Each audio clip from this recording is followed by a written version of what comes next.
ఇవాళకి ట్యూషన్ అయిపోయింది. రేపు రండి.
హై బీపీ అమ్మ.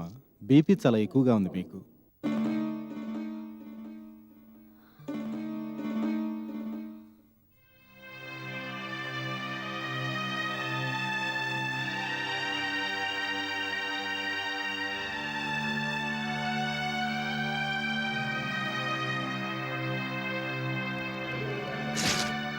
ఈ మందులు రెగ్యులర్గా వాడండి, తగ్గుతుంది. అలాగే ఉప్పు కారం కాస్త తగ్గించుకోండి. ఇది సరే, కాకపోతే మీరు విషయం దృష్టిలో పెట్టుకోవాలి. దేని గురించి మీరు అతిగా ఆలోచించవద్దు, అలాగే టెన్షను పెట్టుకోవద్దు. పెట్టుకున్నారనుకోండి కష్టం. ఈ హై బీపీతో ఉన్న గొడవే ఇది. బీపీ ఎక్కువైందనుకోండి చెప్పలేం. Paralysis, heart attack, brain haemorrhage ఏవైనా రావచ్చు. డాక్టర్ అయ్యుండి ఏంటి ఇలా చెప్తున్నాడు, బెదిరిస్తున్నాడు అనుకోకండి. ఉన్న విషయం మీకు చెప్తున్నాను, అర్థం చేసుకోండి. మంత్లీ వన్స్ వచ్చి బీపీ చెక్ చేయించుకోండి. అలాగే ఆ మందులు రెగ్యులర్గా వాడండి, అశ్రద్ధ చేయొద్దు. ఓకే? Okay doctor.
ఇప్పుడు ప్రైజ్ డిస్ట్రిబ్యూషన్. ప్రముఖ సినీ దర్శకులు శ్రీ రాము గారి చేతుల మీదుగా విజేతకి బహుమతి ప్రదానం.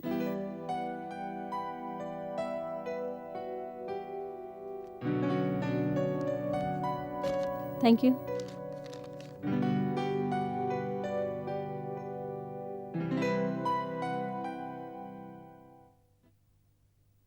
రిజల్ట్ వచ్చేసింది. పాటల పోటీల్లో ఫస్ట్ ప్రైజ్ సరస్వతి. సరస్సుకొచ్చింది.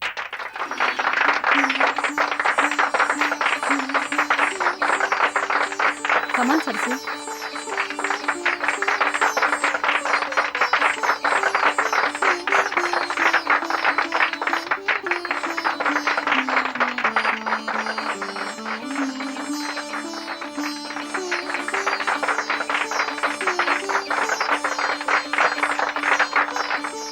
ఇప్పుడు పడేవే పాట సన్మతి నీయవే భారతి. అది నువ్వెక్కడ నేర్చుకున్నావు? టీచర్ నేర్పారు సార్. మీకెక్కడదా పాట? ఓ వీక్లీలో చదివాను. పాట బాగుందనిపించింది. సరస్సుకు నేర్పాను. ఎనీథింగ్ రా? నో నో నో నో, చాలా బాగా పాడావమ్మా. నేనేదనుకున్నానో అదే ట్యూన్లో.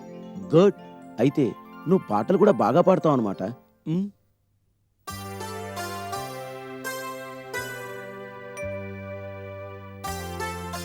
ఎస్, సరస్సు విషయంలో మనం ఎలాగైనా సరే సతీష్ గారిని ఒప్పించి తీరాలి.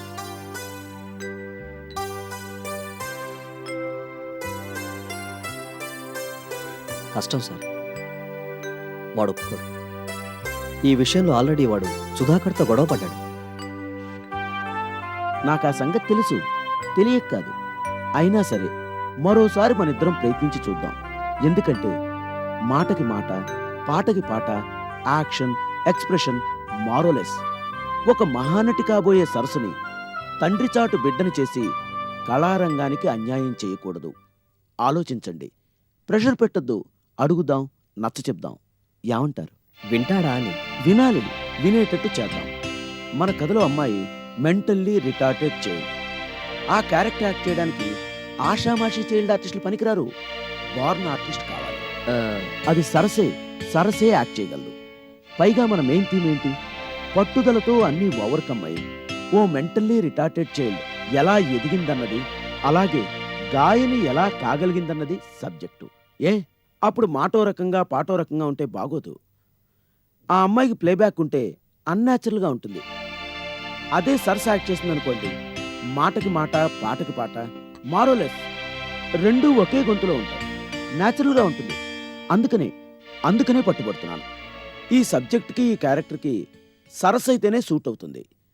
మరొకరంటే ఒకవేళ సతీష్ గారు ఒప్పుకోలేదనుకోండి, ఈ ప్రాజెక్ట్ డ్రాప్ చేసుకుందాం. అరే, ఈ కథకి, ఆ క్యారెక్టర్కి సరస్సును తప్ప మరొకరిని ఊహించుకోలేకపోతున్నాను వేణుగా. That's why. ఓకే, పదండి అయితే ప్రయత్నించి చూద్దాం. అయితే ఓ షరతు. సతీష్ మనసు గాయపడేలా మీరు ఎక్కువగా మాట్లాడుతారు. ప్లీజ్ నన్ను అర్థం చేసుకోండి. వదులుకోమంటే ఈ ప్రాజెక్ట్ వదులుకుంటానేమో కానీ వాడి స్నేహాన్ని మాత్రం నేను వదులుకోలేను. I love him so much. అర్థం చేసుకోండి. గుడ్. మీ ఫ్రెండ్షిప్ ఏంటో ఇప్పుడు నాకు బాగా అర్థమైంది. ఓకే, ప్రెషర్ పెట్టద్దు, నచ్చ చెప్దాం. రండి.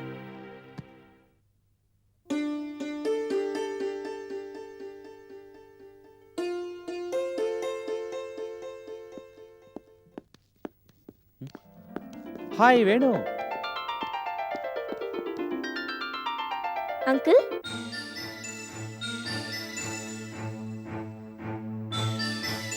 రండి. ఏంటమ్మా, ఏం ఆడుతున్నావు? దీంతో భలే టైంపాసే. ఏరా, ఏం చేస్తున్నావు? చూసావుగా, ఖాళీ పేపర్ చదువుకుంటున్నాను. అదేండి మావాడు చేస్తున్న పని. బై ఈయన డైరెక్టర్ రాము గారు. ఈయన నీకు ఇంత ముందే తెలుసా? తెలుసు. ఆయన తెలియదు ఎవరికి చెప్పు. బాగున్నారా సార్? కూర్చోండి. కూర్చోండి. సరస్సు మా అమ్మాయి. తెలుసు, ఐ నో వెరీ వెల్. ఎలా? నిన్న వీళ్ళ ఫంక్షన్కి నేనే చీఫ్ గెస్ట్ని. కప్పు నా చేతుల మీదుగానే అందుకుంది. ఓ సరసు కూల్ డ్రింక్స్ ప్లీజ్. చెప్పండి, ఏంటి ఇలా వచ్చారు? మా ఇంట్లో షూటింగ్ ఏమైనా ప్లాన్ చేస్తున్నారా? లేదు. మరి ఏం లేదు సతీష్ గారు, విషయం ఏంటంటే ఏం లేదురా, విషయం ఏమిటంటే ఇప్పుడు ఆ, ఎలా మొదలెట్టాలి? మీరే చెప్పండి సార్. భలేవారండి. మరేం లేదు సతీష్ గారు, వేణు సుధాకర్లు ఇద్దరు ఏదో సినిమా ప్లాన్ చేస్తున్నారు, మీకు తెలిసిందే కదా. తెలుసు. నన్ను దాన్ని డైరెక్ట్ చేయమన్నారు. గుడ్. కథేమో చాలా మంచిది, అందులో మెయిన్ క్యారెక్టర్ లేదు, అద్భుతం. సబ్జెక్ట్ అంతా ఆ క్యారెక్టర్ చుట్టూ, అంటే ఓ మెంటల్లీ రిటార్టెడ్ చైల్డ్ చుట్టూ తిరుగుతుంది. బాధలు పడి పడి క్లైమాక్స్లో ఆ అమ్మాయి ఓ గొప్ప గాయన అవుతుంది. Award winning film, no doubt. మరి ఇకనే మా వాడి కలలన్నీ పండినట్టే. స్టార్ట్ చేయండి. చెయ్యాలంటే మీ హెల్ప్ కావాలి. ష్యూర్, చెప్పండి, ఏం చేయమంటారు? అది అది మరేం లేదురా, అది అది మీరే చెప్పండి సార్. ఏం లేదు సతీష్ గారు, ఆ చైల్డ్ క్యారెక్టర్కి సరస్సు లేదు, మన సరస్సు సరిగ్గా సరిపోతుంది. మీరు ఓకే అంటే సరస్సును సినిమాలో. నో, వద్దు. సరస్సు సినిమాలో నటించడం నాకు ఇష్టం లేదు. కారణం? ఆ రంగం అంటే నాకు అసహ్యం. అందులోకి చూస్తూ చూస్తూ నా సరస్సు నేను నెట్టలేను. ఏం కాదు సార్, మేము ఉన్నాంగా. వద్దు సార్, ప్లీజ్ ఈ టాపిక్ ఎక్కడితో వదిలేయండి. సరస్సు సినిమాలో నటించడం నాకు ఇష్టం లేదు. That's all. ఇంకేదైనా మాట్లాడండి. అది కాదు సతీష్ గారు, మరోలా అనుకోనంటే మిమ్మల్ని ఓ మాట అడుగుతాను. ఇండస్ట్రీ అంటే మీకెందుకంత అసహ్యం? నా జీవితంతో అది బాగా ఆటలాడుకుంది సార్. నన్ను ఎన్నో రకాలుగా హింసించింది. ముఖ్యంగా నా వాళ్ళు అనుకునే వాళ్ళని నా నుంచి దూరం చేసింది, నాకు కాకుండా చేసింది. అలసిపోయాను సార్, బాగా అలసిపోయాను. ఈ స్థితిలో ఉన్న నాకు ఒకే ఒక్క తోడు సరస్సు. ఆ సరస్సును కూడా మీరు మీ రంగం నా నుంచి దూరం చేస్తామంటే నో, నా వల్ల కాదు. నేను ఒప్పుకోను. మీ గురించి నాకంతా తెలుసు సతీష్ గారు, అంతా తెలుసు. అయితే పరిస్థితులు ఎప్పుడు ఒకేలా ఉండవు, మారతాయి. దురదృష్టం వెంటాడి అందరూ కళలే ఎందుకు అవుతారు చెప్పండి? అదృష్టంతో ఫీల్డ్లో అందరాలిక్కిన వాళ్లే లేరా? నేనే దానికి ఉదాహరణ. ఫీల్డ్లో మంచుంది, చెడుంది. చెడునొక్కదాన్ని పట్టించుకుంటూ మంచిని ఇగ్నోర్ చేయడం మీలాంటి వాళ్ళకంత మంచిది కాదు. ఆలోచించండి, సినిమా ఓ గొప్ప మీడియా. దాన్ని ఇటు మంచికి అటు చెడుకి రెండిటికి ఉపయోగించుకోవచ్చు. నేను మంచికి పాటుపడుతున్నాను, అర్థం చేసుకోండి.